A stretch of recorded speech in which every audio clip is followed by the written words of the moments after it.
My name is George Galloway, presenter of كلمة on الميادين television. Morning to you. I don't mince my words. I speak كلمة and my audience does too. كلمة free word, free for me, free for you. Catch it. Nice to meet you, brother.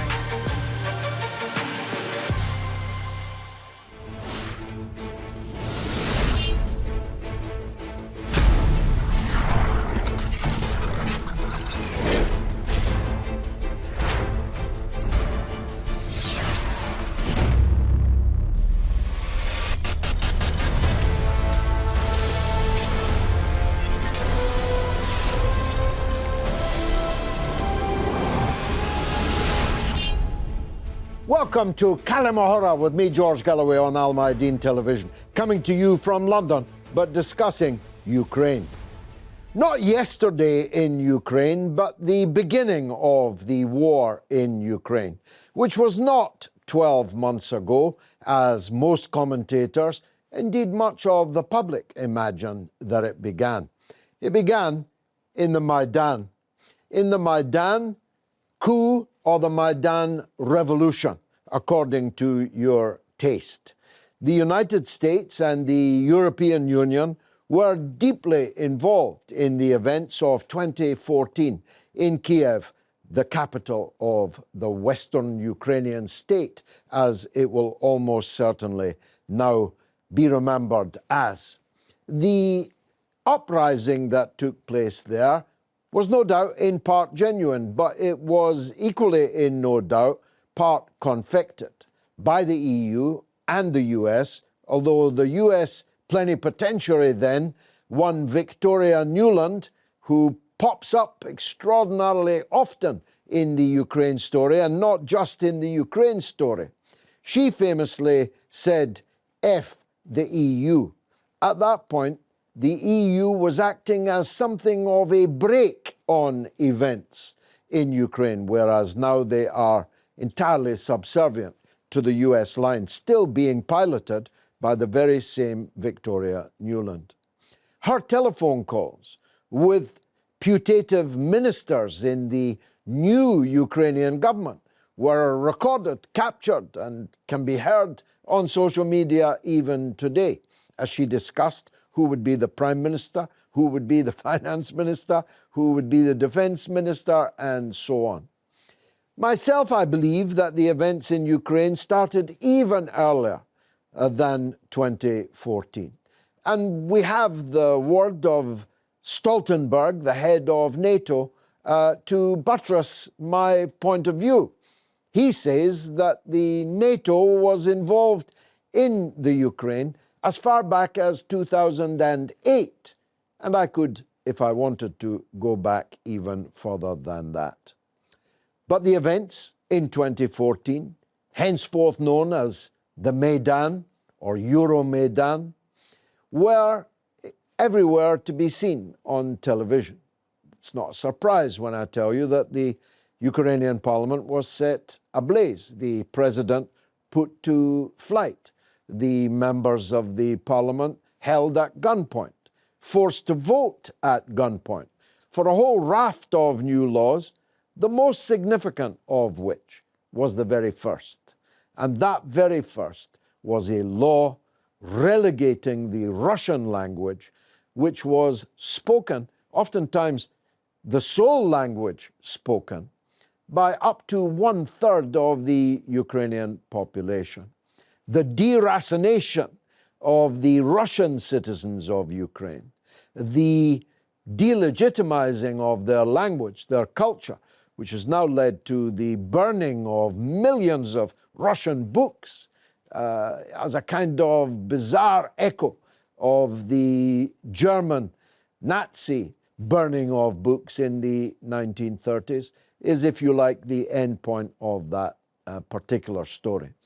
But the banning of the Russian language, the relegation of the Russian-speaking people in the east of Ukraine into second-class citizenship was the beginning of the events which have led us to where we are today in the Ukraine. Russia quickly moved to secure Crimea, where even American television in their recent reportage have conceded that the vast majority of the people of Crimea consider themselves Russian and are happy to be back under Russian sovereignty. But Russia had used the Crimea as an important naval base, of course, for centuries. In fact, before the United States itself even existed. So the idea that Russia was going to allow the Crimea to be held hostage by an explicitly anti-Russian government in Kiev was always fanciful. The war rages on. Hundreds of thousands of people have lost their lives. Many more have lost their limbs and their blood and their mind as a result of a conflict still raging in the heart of Europe. And it often seems like the US and European Union will fight to the last drop of Ukrainian blood. At least that's my point of view. But as always, I'm merely the enthusiastic amateur here. I'm joined by a group of distinguished experts, the first of whom, Robert Oles, a distinguished figure, a regular guest of the show, is from the Bruges Group. The Bruges Group is a section of, if you like, conservative opinion in Britain, particularly interested in the past in getting Britain out of the European Union. But they still keep a very close eye on European events. And as it happens, Robert is something of an expert in this part of the world, Ukraine. Robert, the summary I gave is my own summary, of course. If you differ with it, please say, and if you don't, please deepen it.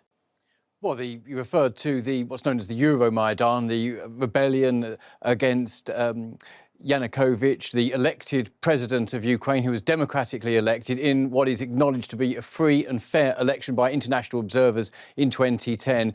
Of course, you described it as a coup or a revolution. Really, a better word, perhaps, is putsch, considering the people that took part, many of which who did the fighting. Of course, there were ordinary citizens involved, but most of them were really armed extremist groups that would be described as far-right or indeed neo-Nazi in terms of their politics. Many of them indeed are. They are nothing that we would sort of consider to be mainstream in Western Europe. They are part of Ukraine's long tradition of allying with the most unpleasant factors in European politics, which is something that's not unknown in the country. And this really began against the elected president because he delayed signing an agreement he had actually negotiated with the European Union, which is to have an association agreement, which is a trade agreement with the EU. He knew that wasn't popular in the east of the country, that had close economic links with Russia,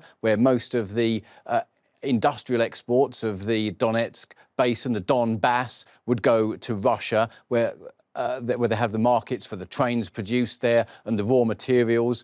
And he knew that he had to have an agreement as well with Russia. Russia wanted its own agreement with Ukraine. Earlier, they had tried one with the EU. They wanted their own agreement with Ukraine, the Eurasian Customs Union, which was a trade bloc. And somehow he knew that Ukraine had to be, in a sense, neutral and have an agreement with both the European Union and its Russian neighbour.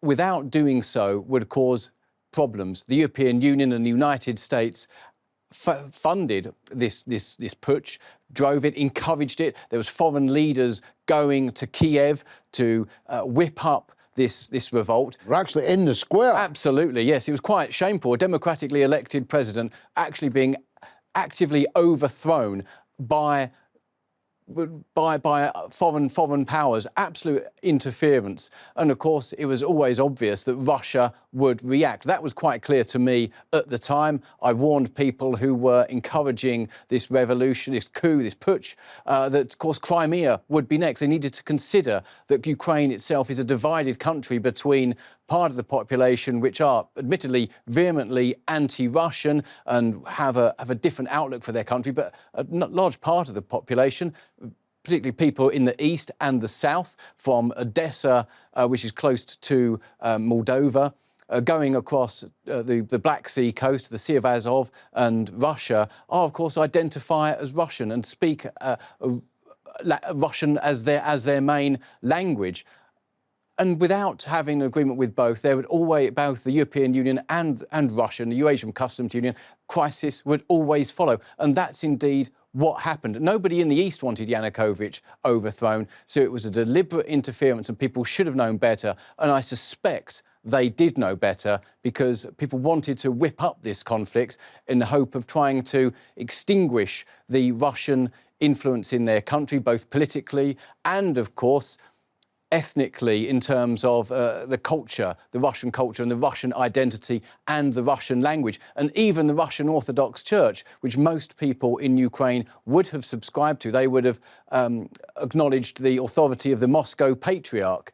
They have then since created the Ukrainian Church, which is a pure creation of, in a sense, high politics pushing this, all in this sense of creating this Ukrainian identity, which existed for some, but for most people it is, or many people at least in the east of the country, a modern invention, something which is directed at them, not something they can join into. It's something they have to be in a sense, be ashamed of. And people in the east would lose out culturally and economically as a result of the trade and association agreement with the EU, which they certainly have. It's led to the IMF coming in, it's led to austerity measures, whereas, of course, Russia was actually offering a lot of money to Ukraine to actually have an agreement with them. And that would possibly be more logical. It certainly wouldn't have led to the bloodshed that we see now. Quite so. Edward Reynard, you're the National Secretary of the Workers' Party of Great Britain. What line do you take on these events? Coup, revolution, or indeed, as Robert says, putsch, which is something less than a coup? Thank you for having me, George. I agree with Robert, it's a putsch. It's a manufactured putsch in large part. I agree with what you said earlier, George. You know, there are some in Ukraine who desired it, but they were an ultra-nationalist, a fascist far-right. But that fascist far-right didn't come out of a vacuum. It burnt away at the fringes of Ukrainian society, because after the collapse of the Soviet Union, you had a country which was a modern country, had a modern manufacturing base. And since that time, 1991, Ukraine had 52 million people living there, and that's shrunk by 10 million people now.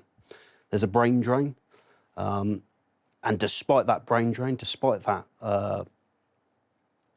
outing of the labour population, the young population and the working population, you still have a population which has 10% unemployment. So there's plenty to be unhappy with. And that's where the fascist groups that you've both referred to found their market. And they come from a historical base also. Yes. The nationalists in Ukraine were the collaborators of Hitler in the occupation. Absolutely, absolutely. And they were resuscitated, or Stepan Bandera, who you're referring to, was resuscitated as a figure actually before 2014. Yushchenko, the president before Yanukovych, resuscitated him at the very end of his term, just before 2010. Now, of course, Yushchenko himself was a puppet and ally of the West, not Russia, primarily. But Russia, you saw at that time, did not intervene within the borders of Ukraine. What you did see at the beginning of was the encroachment in his term of the West around Russia. You saw in 2008, NATO sat down in Bucharest. They looked at the map and they had offers from a comprador sort of leadership in both Georgia and Ukraine. But even then, the likes of Sarkozy and Merkel at that time looked at it and thought, this is a step too far. This will have retaliation from Moscow. And indeed, you saw as such in Georgia. But Ukraine was a country in flux, like you've both said. There is a massive population of pro-Russians, people who consider themselves Russians, or even Ukrainian speakers who still see Russia as brothers and sisters. So there was not the currency for a totally westward-looking regime, if you will. And Yanukovych was the middleman. He was the man who looked both east and west. And that was okay for Russia. Russia, as long as there was someone in Ukraine on their borders who wasn't ardently hostile, that's okay. And that makes sense in the geopolitics of any nation. If you've got someone hostile there, you're going to react. You're going to try and sit down and deal. But when you've got a player in charge of a country who is not hostile and is willing to talk to all sides involved, you can see from the Russians that was perfectly acceptable.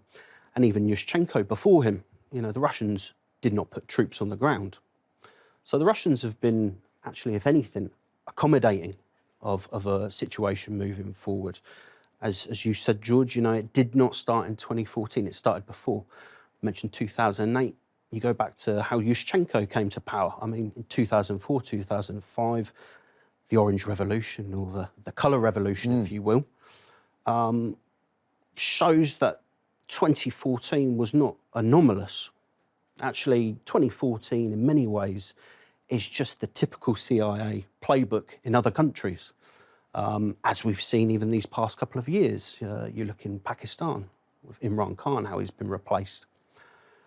So in that sense, 2014 is nothing strange in the playbook of Western imperialists. It's actually something rather typical. What is different is who it's directed at. Before, Iraq, Libya, various other countries, they were isolated nations. No one was coming to help. Russia has been a nation which has prevented the expansion of imperialism. It stood up to imperialism. It's also prevented, in my view, the visitation upon many countries, whether it's Venezuela, Syria, Bolivia, having the same treatment we saw in 2003 in Iraq. We'll come back to some of those points, but let's get a different point of view from Dr. Stephen Hall, who is the assistant professor in Russian and post-Soviet politics at the University of Bath. Dr. Hall, welcome to the show. Thank you, George. Doctor, was Euromaidan a revolution or a coup? For me, it was certainly not a coup. I wouldn't go so far as to say it was a coup at all. A revolution, perhaps not, because it didn't. A revolution involves changing the political elites, a la the French Revolution. In your view, did these protests in 2014, in response to Russia's preventive counter-revolutionary practices, as some claim, or a US-NATO plot for regime change? Which of these, or both? I would say that it's not a US-NATO-led plot for regime change. In terms of the Kremlin's preventive counter-revolution, that's an interesting concept, but I don't think it's relevant to understanding the Euromaidan. This is purely Viktor Yanukovych having backtracked on signing an EU association agreement and being given or offered $15 billion by Vladimir Putin as a way to back out of it. This led to the protests, and this eventually led to Yanukovych losing power after he tried to repress those protests and the people power that came up with the Euromaidan. In terms of it being a coup, as I said before, I think for me personally, it's very clear this simply was not a coup. According to December 2013 polls by 3 different pollsters, between 45 and 50% of Ukrainians supported the Euromaidan protests, while between 42% and 50% opposed it. So half the population were opposing it. The question is, where are that half of the population now? Well, I think we're looking at a country in Ukraine that was involved in geographical cleavages. You've seen the map of the divide along the Dnipro River, the main river in Ukraine. On the west, you have a more pro-European polity. On the east, you have a more pro-Russian polity. I think that's changed now, and actually pro-European people have become a majority in Ukraine since what happened in the Euromaidan, with the annexation of Crimea, the war in the Donbass, and of course, Russia's invasion on Ukraine. In November of 2013, portentously as it turned out, Yanukovych concluded that the Russian offer was superior to the EU's offer, which wasn't, of course, then or now an offer to actually join the European Union, while the Russian offer was preferred by Yanukovych. The protesters, however, were chanting, "Ukraine is Europe." What did they mean? Well, Yanukovych had moved slowly towards integration with the EU and signing an association agreement. However, as you mentioned, he backtracked at Vilnius in November 2013, having met Vladimir Putin, who had offered Ukraine a loan of effectively $15 billion. And certainly this is what sparked the small protests by a group of young students, effectively, who felt that Yanukovych had taken away their future. They wanted European integration. And the protests for the Euromaidan initially were very small. And then Yanukovych decided to repress those protests and to take the people off the streets as quickly as possible. And he did this very brutally. And this led to a spiral in the number of people coming out to protest against Yanukovych. And that's where I would say the Euromaidan changed to a great extent. And this is the development, possibly we can talk about it being a revolution, the revolution of dignity.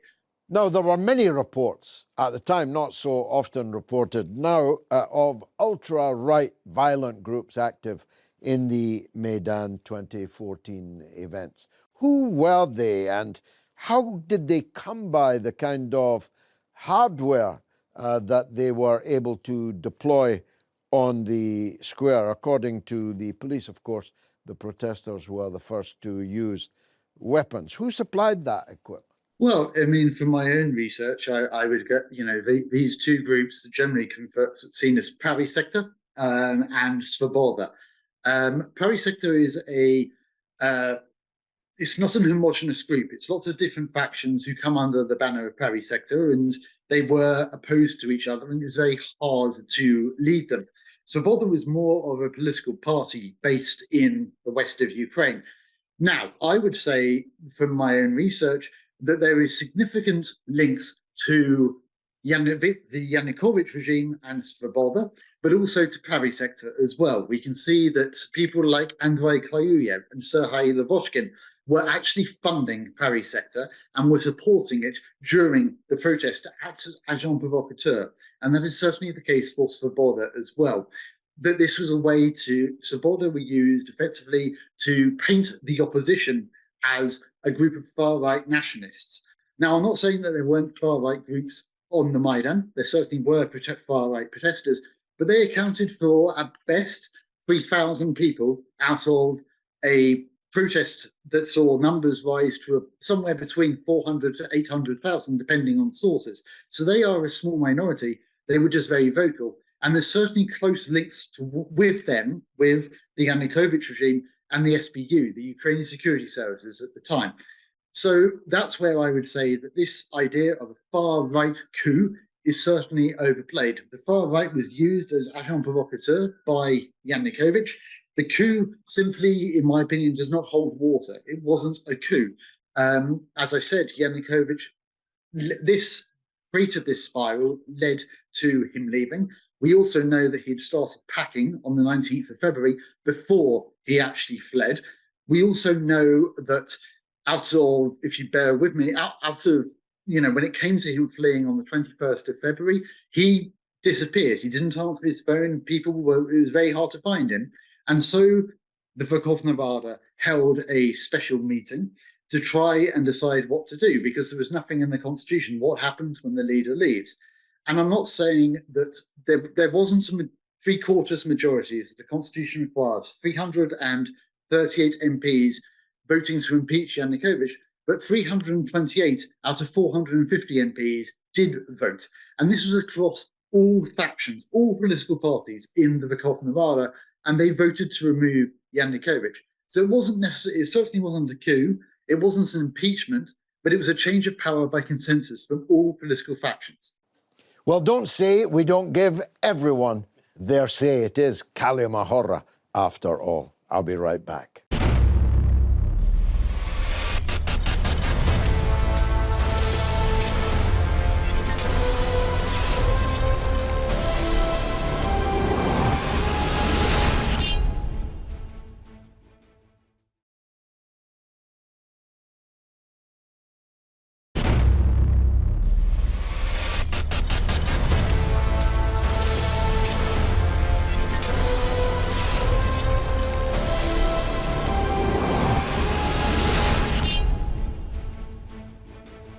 You're watching كلمة with me, George Galloway, on الميادين television, coming from London, but talking about the Ukraine. James Randolph, filmmaker, broadcaster. Before the break, we heard, I felt, a somewhat unacademic dissertation from an academic. I felt it was dissembling. I felt it was, well, frankly, misleading.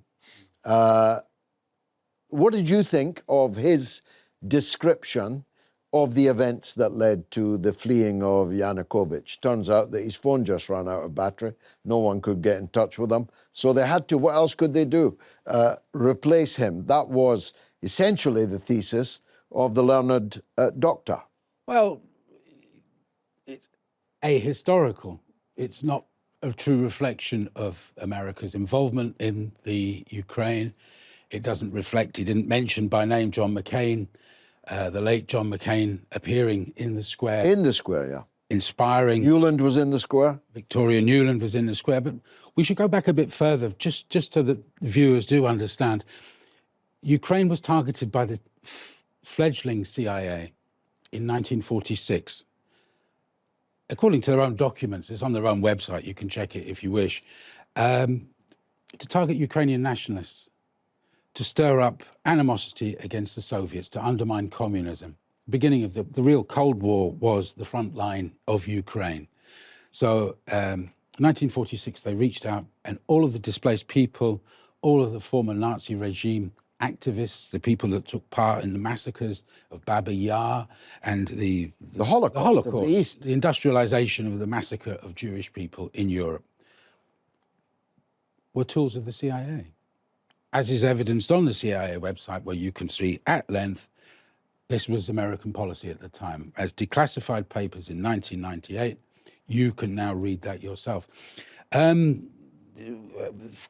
the fast forward button to then, you have a president in waiting, Poroshenko, who is a pawn of Viktor Pinchuk. And from 2013, 2014, Victoria Newland and Viktor Pinchuk were pulling strings effectively. Viktor Pinchuk is an oligarch whose fortune was made on the post-Soviet industries. He came from pipe making, heavy industry, basically. Now, Ukraine is one of the most mineral-rich countries in Europe. It has coal resources, it has industry, as Edward alluded to earlier on. In the sidelines is Poroshenko, soon to be the president of Ukraine, under the auspices of Viktor Pinchuk. Viktor Pinchuk is glad-handing around Europe. He's Europe and America. So in his Yalta conference in 2013, he has Bill Clinton, Hillary Clinton, Tony Blair, Shimon Peres. He has major world players at his conference in Yalta. Now, most of us in Europe think of Yalta as perhaps the famous meeting of Churchill, Stalin, and Roosevelt. But there was a key meeting in 2013 where Tony Blair started getting bankrolled. His Faith Foundation, his institute, the word institute, his Tony Blair Institute, bankrolled, as is in a report in the London Financial Times, which makes clear, was funded by Viktor Pinchuk. So this is a mixture of a lot of money and a lot of important people. The events in Maidan were the conclusion of many years of planning. Yeah, a long time in the making. Robert, your scholarship I'd pitch against Dr. Hall's any time, and we shouldn't dwell too much on it, but the chain of events that he described, well, he described them rather implausibly, didn't he?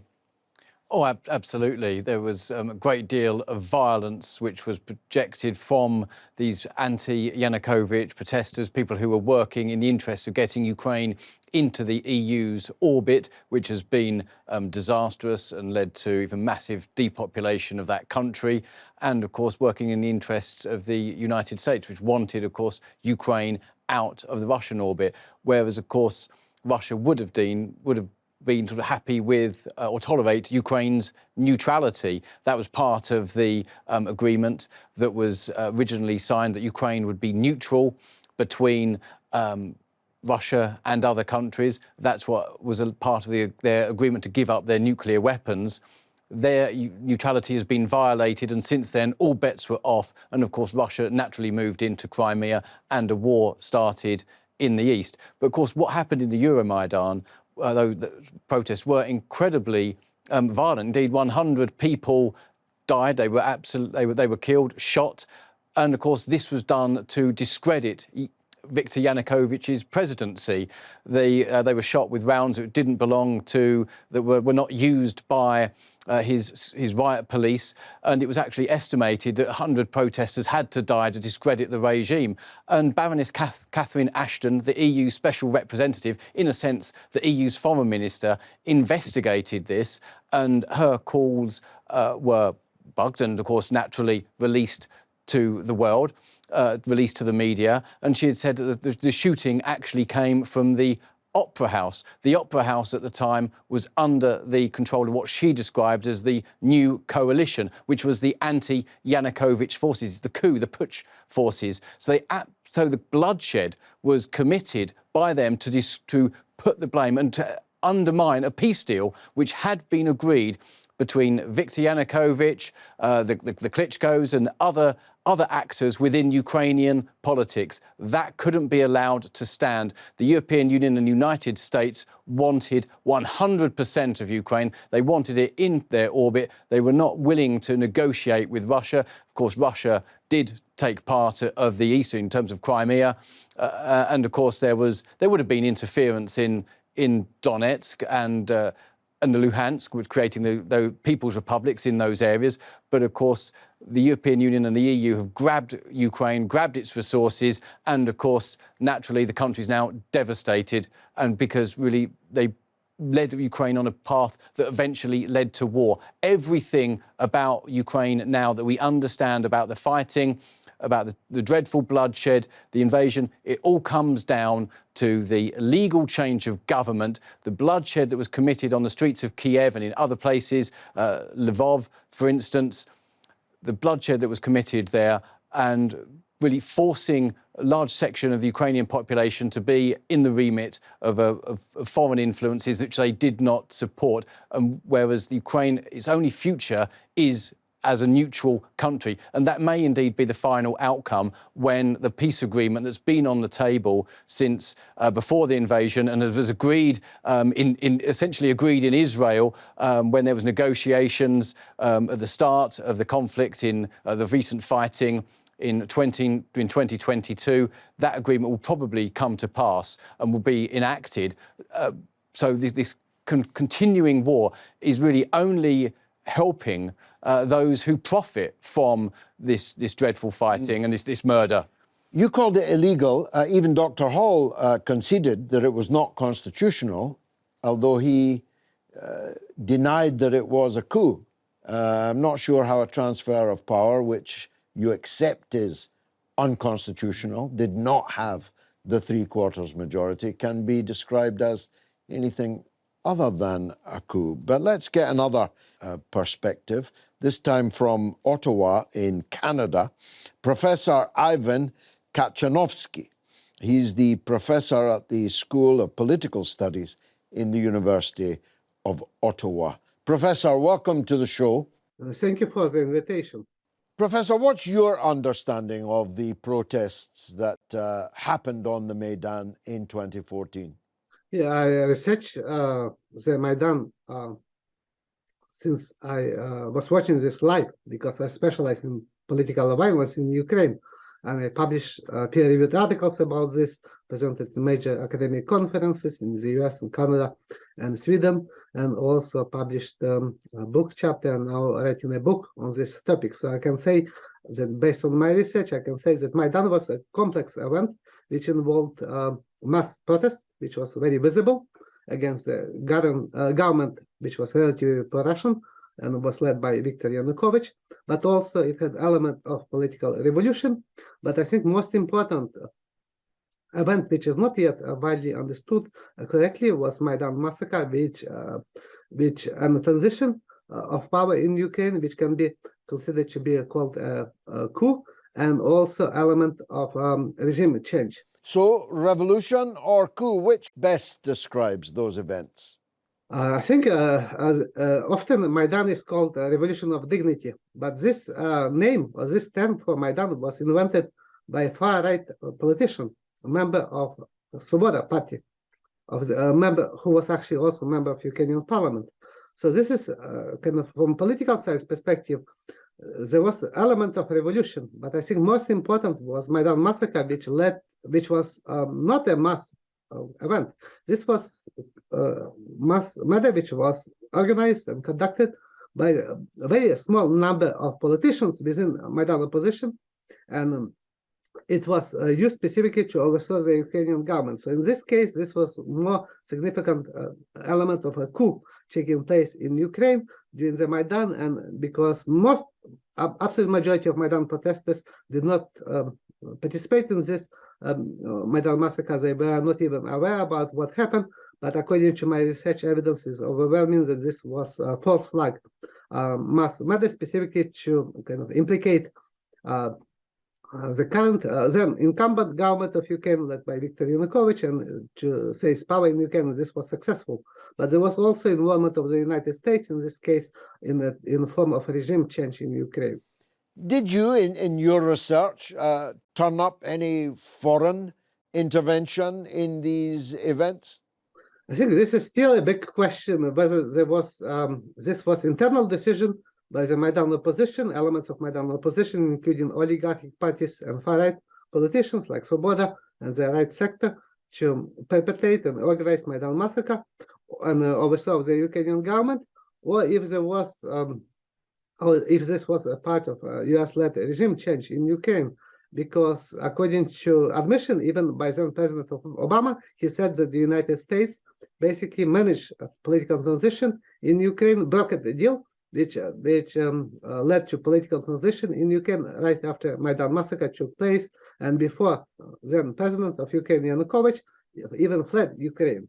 And this, again, this was presented in the media and by Western politicians as basically that he fled Ukraine because he was responsible for Maidan massacre, but actually my research shows, and a lot of evidence shows, which was revealed by Maidan massacre trials and investigations and trial in Ukraine, that actually Yanukovych fled Ukraine because of assassination attempts against him, and this was the real reason, and he was not kind of responsible for this massacre. There seemed to be, I suppose, some kind of misunderstanding, because many of these protesters in 2014 seemed to believe that the EU was offering membership of the EU to Ukraine, which was not true then and isn't even true now. How would such a misunderstanding be explained? In this case, this agreement did not involve any possibility of membership in the European Union for Ukraine. And specifically, European Union then rejected even mentioning in this agreement that Ukraine would be potential member of European Union if it would fulfill all conditions in the future. So this was, I think, kind of agreement which did not involve EU membership, but a lot of people actually believe that this would be the case, that Ukraine would join EU, and they blame Yanukovych for this. Even so, actually, when even agreement was signed, there was no any kind of membership process for Ukraine until the start of Russia-Ukraine war. Who were these violent far-right groups, neo-fascist groups, neo-Nazi groups in 2014? What was their involvement in these events, and how have they prospered since 2014? Yes, this is an issue which I also research. I specialize in research in far-right in Ukraine, and based on my research and based on evidence, the involvement of far-right in mass protests was relatively small if you compare just numerical membership or numerical representation, because they were small in terms, they were just a few thousand members of far-right organizations. But far-right had a very crucial role in this violence during Maidan, specifically during the Maidan massacre of the police and protesters, and this is why they they also enjoy such immense influence or significant influence after the Maidan, even so Ukraine is not a United States as Russia kind of claims in order to justify its invasion, but far right is much more influential compared to its membership, and the reason for this is because of their involvement in the Maidan massacre and overthrow of the Ukrainian government in 2014. Edward, again, we have a difference of opinion about the numbers and the quality of the intervention by the far right. Dr. Hall counted only 3,000 far rightists in the Maidan out of what he said was between 400,000 and 800,000. And moreover, those 3,000 were in organizations effectively in the pay of the government that they managed to overthrow, which, if true, was a very poor investment on the president's part. That would be surprising, though, because by the time we get to 2022, in and around Mariupol, for example, there's an entire regiment of far-right fighters wearing Nazi insignia and colours and so on.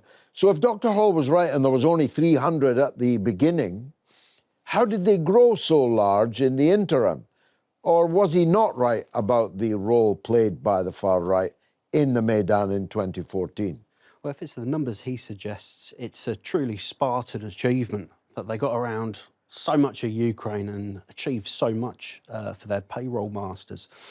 You know, whilst you had the ongoing Maidan protests in Kiev, you know, a handful of months later, you've got the likes of the Odessa massacre, where they successfully, you know, penned in thousands of trade unionists, socialists, others.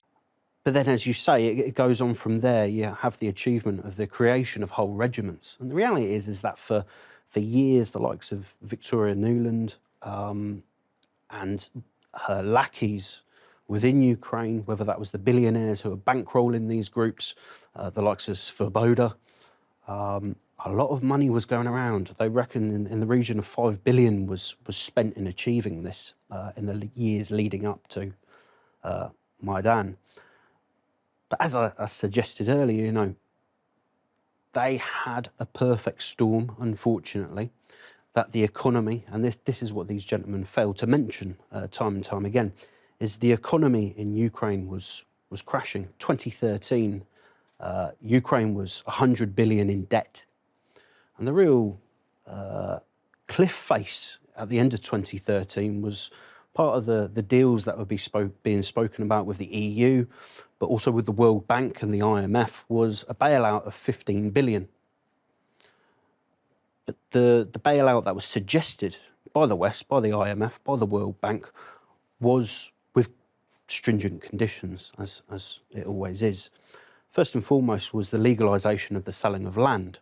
Now, the bankrollers of the likes of the Azov Battalion and co, of course, want to be able to buy more land.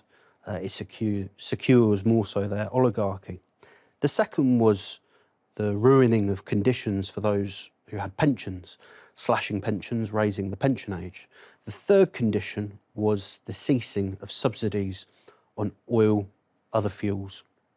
Now, Russia came in and gave an alternative view. That was 15 billion, no conditions, and you know what were, if possible, make the oil flow a bit cheaper for you. Of course, Yanukovych went for the latter deal. To those who had spent years, as I say, under Yushchenko, gaining strength, building up in dark corners, and then under the leadership of Yanukovych, grew even more emboldened, had more money thrown at them. You know, you can imagine the jackboots in the streets, down the alleyways, recruiting people. This was all on mass media. In the wake of 2014, it was recorded by the BBC, by CNN, by Channel 4, that these fascist thugs had recruited not a couple of hundred, but several thousand, tens of thousands of young men, unemployed men in the large, to Svoboda, to the right sector, to various other groups, whether it was Klitschko's Udar group, Tymoshenko's Fatherland Party. And it is there in British mass media as well, for everyone to see. Sure. Only a couple of years ago. You'll not be on the British mass media. Some of these other experts will be. Perhaps that's the difference. Robert, was this all entirely predictable? I mean, to me, looking back at it, it seems obvious. I did not have the level of close attention and expertise back then as you evidently did. But from this vantage point, it looks like this was all entirely predictable and therefore could have been avoided. We might not have a war. We might not have hundreds of thousands dead. We might not have Ukraine effectively now partitioned. We don't even know the final demarcation of that partition. It may be the entire south and the entire east from the Dnipro end up not in Ukraine at all. And Ukraine may well be left with a Western European rump, a kind of Kosovo dependency. Well, yeah, indeed, most of the industry is in the east, so that which is under Russian control at the moment, or part of the People's Republic, that's where the wealth is. The West will be dependency on the European Union, and indeed, of course, it's a source of cheap labour. That many, millions of people have actually left and gone to the European Union and the UK. And they're not going back. Absolutely not. No, the country's devastated. And of course, people, there was always part of the desire for many people to be able to leave Ukraine. So we're in a situation which is, if a government kills its own people one day, the next day they are citizens of another country. The same thing happened in the east of Ukraine, and it encouraged the separatist movements, which were people who were just saying they wanted autonomy.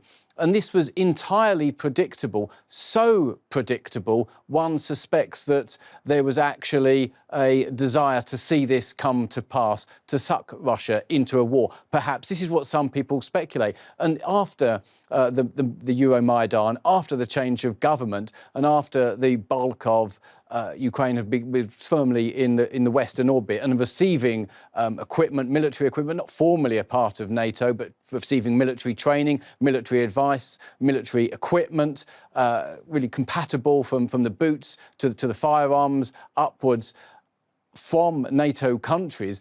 People could see what was happening, and it's so predictable. One suspects that there's an agenda there, that some people want this conflict. And indeed, as I mentioned earlier, a peace settlement was available before the invasion started on the 24th of February 2022. Of course, the Minsk agreement after as early as 2014 and 2015 could have had an end to the fighting that was in the east, where there was, in a sense, largely a popular uprising, although with some support from volunteers from Russia in some cases.